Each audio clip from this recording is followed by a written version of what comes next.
When are you going to let me see my grandchild?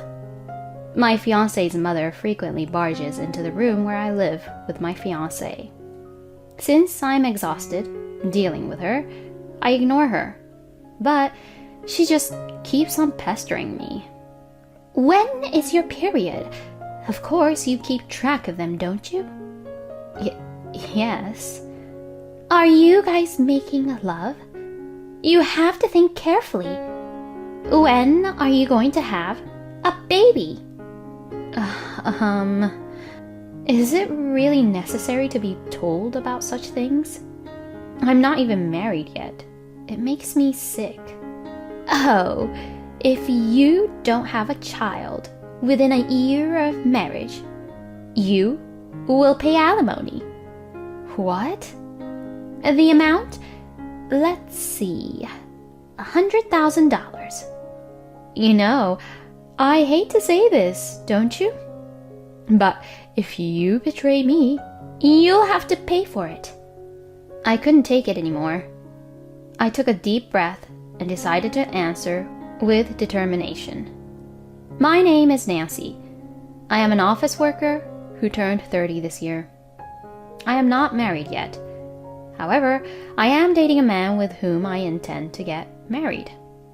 I joined my workplace 2 years ago as a mid-career hire. My boss at the time introduced me to Joff, and we started dating. Joff, my boyfriend, is very kind and generous. He accepts me as I am. I am now officially engaged to Joff. We moved in together early on in our relationship, so there will be no major changes in our lives. However, it is a joyous and sobering feeling to finally be together as husband and wife. Neither Joff nor I are particularly interested in having children. We were happy to finally be able to be together as a couple, and we were excited. Then one day, Joff and I went to his parents' house to greet his parents. We had finished meeting my parents last weekend. I have visited Joff's parents several times before.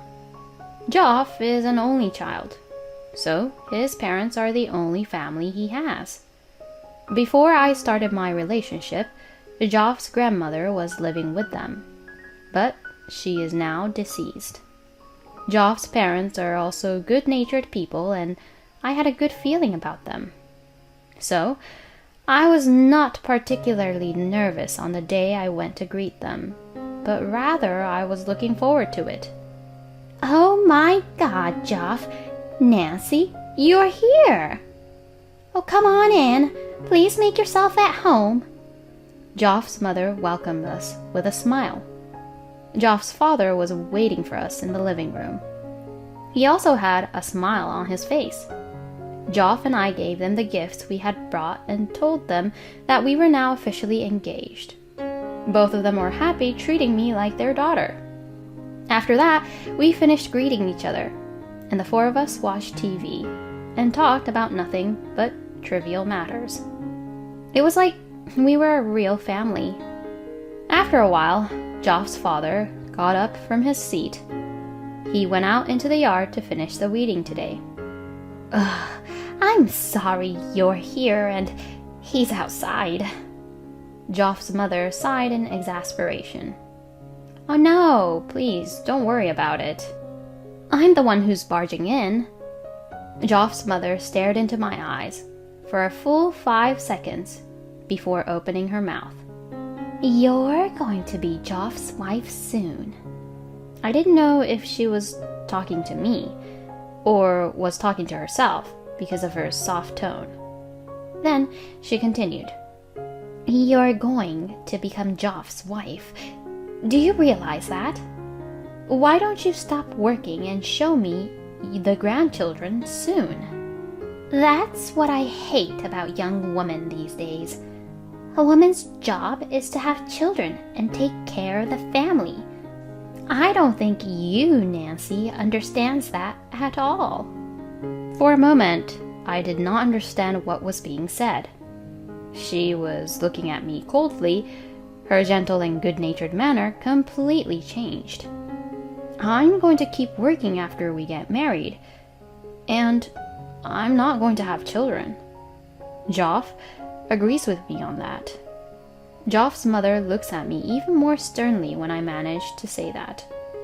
She is a different person from the one who welcomed me into her home.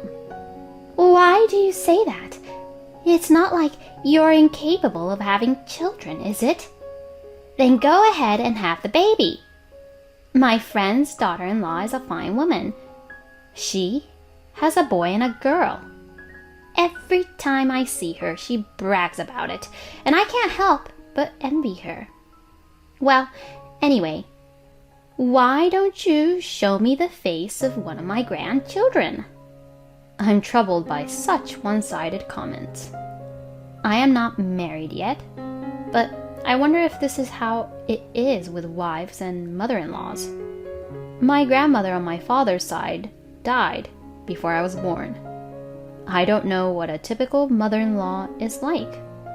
I glanced at Joff, wondering how to answer the question. But Joff was just watching TV with a look on his face that pretended not to hear anything. It seemed that he was not going to touch the subject. Then there was no point in getting angry or arguing with him here. I ended up giving a vague, "Well, I guess so," answer. Soon after, Joff's father came back from the yard. Joff's mother returned to her usual smiling face and offered him another cup of coffee. Feeling somewhat uncomfortable with her quick change of attitude, I politely declined and decided to go home with Joff right away. From that day on, Joff's gentle attitude changed. Before, we had been trying to coordinate the division of household chores so that one of us would not have to do more than the other. But Joff began to push the housework onto me, saying, "It's a training to become a wife." He also woke me up late at night when I was sound asleep, and made me go to a store close by to buy something to eat for the night. I was puzzled by Joff's unprecedented behavior. "What's wrong with you, Joff?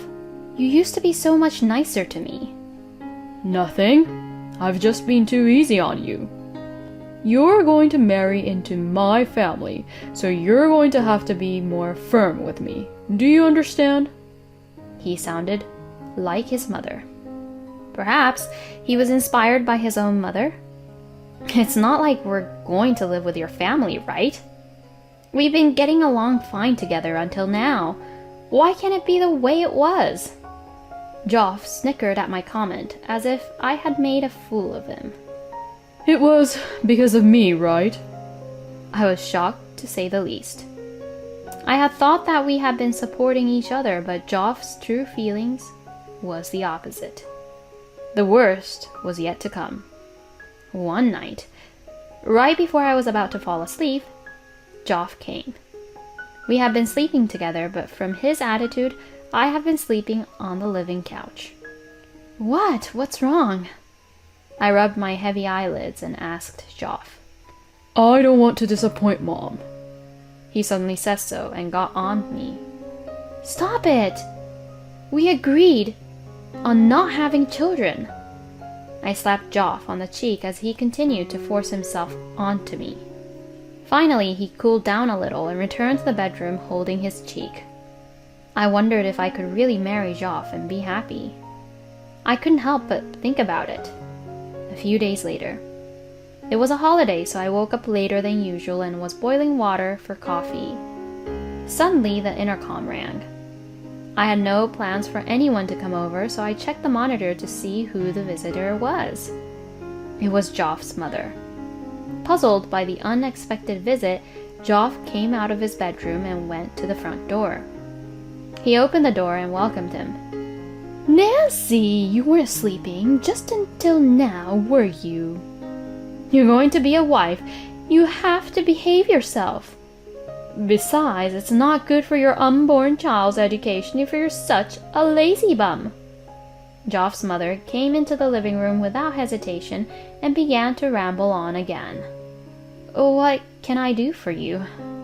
I asked Joff's mother, and Joff answered for her. "I called her over to see what level of housework you do. Make sure you get taught properly. What? Why would you ask her to do that? That's not normal, I retorted. But Joff's mother started pacing the living room without regard. As she did so, she started to say something outrageous again. When is your period, by the way? Of course, you keep track of them, don't you? Are you guys making love? You have to think carefully. You never know when you're going to have a baby.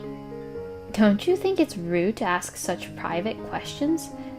I couldn't help but to argue with Joff's mother. She glared at me with a blatantly sullen expression on her face.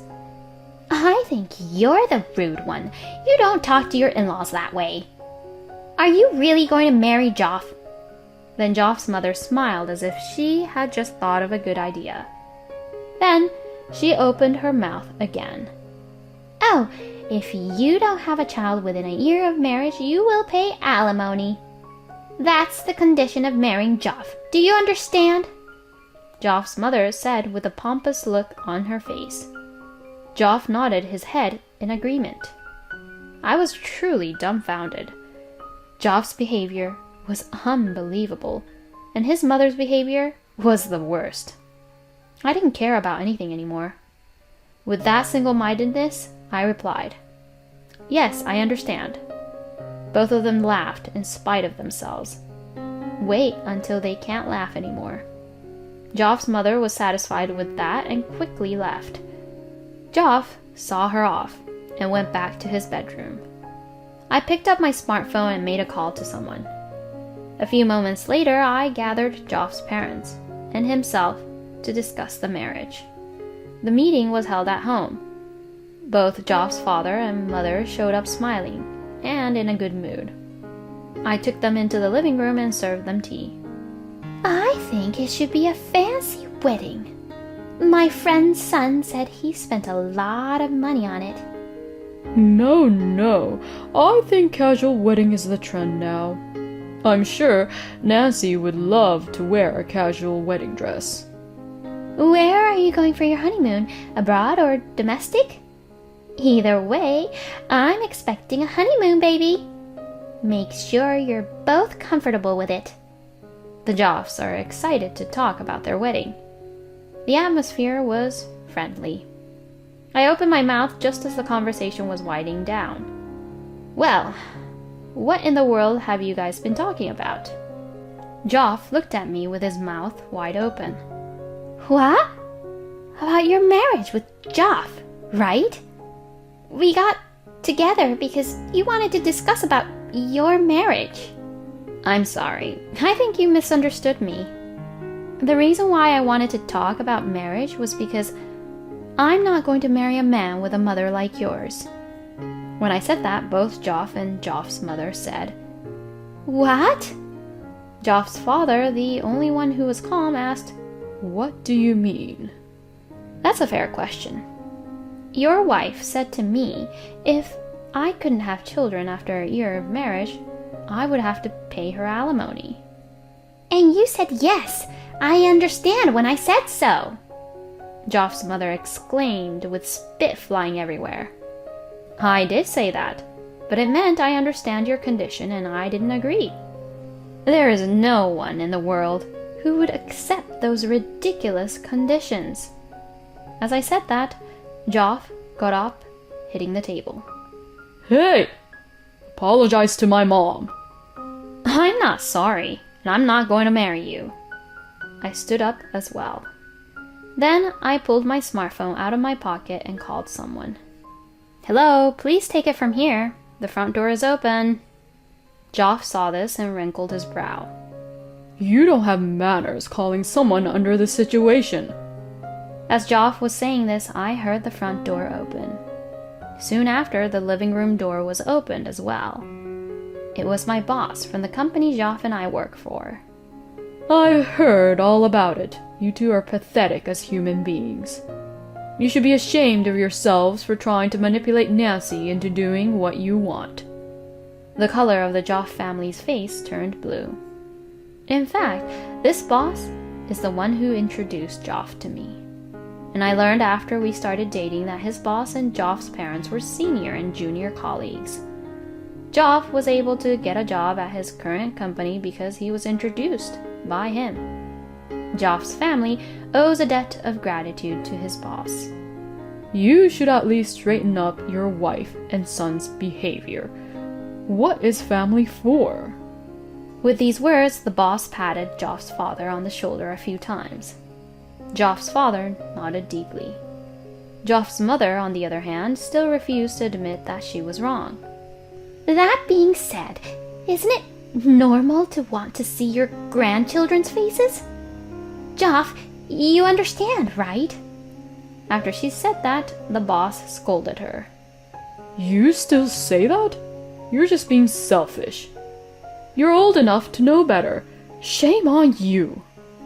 Joff's mother looked depressed and her shoulders slumped. So did Joff. You finally get it? Then you all owe Nancy an apology. Do it here and now. Perhaps, encouraged by their boss's insistence, the Joffs all apologized together. After that, my engagement to Joff never happened. Naturally, we stopped living together and I decided to move closer to work. Joff has been very irritable since we broke up. Since we work together, we have to hear each other's stories and see each other's faces. To vent his frustration, Joff has started to lash out at his junior colleagues. Furthermore, he seemed to be unable to concentrate on his work and kept making serious mistakes. And why did Joff and I break off our engagement? The reason for this had spread to the workplace from somewhere. Joff was no longer able to stay at the company and eventually resigned after less than 6 months. The industry we work in is small. He is now looking for a job while working as a day laborer. Even if he could find a new job, he would not be able to expect the same salary as before. Then, about his mother. She was scolded by her husband and was restricted from going outside, making sure she does not come close to me. Furthermore, there are rumors in the neighborhood that Joff's mother snubbed his wife and kicked her out of the house. Now the neighbors, who used to be good friends with her, are now keeping distance. I imagine they must be feeling very small in the neighborhood. As for me, since Joff and I broke up, I have been devoting myself more and more to my work. I thought it might be a good idea to continue living as a bachelorette. But then I met a man and found a new lover. He was understanding of my work and sympathetic to the fact that I did not want children. His mother was also very understanding and kind, and she told me to do what we wanted. It took a long way, but we finally found happiness. The key to a good life is not to impose only your own opinions, but to respect and support each other's ideas.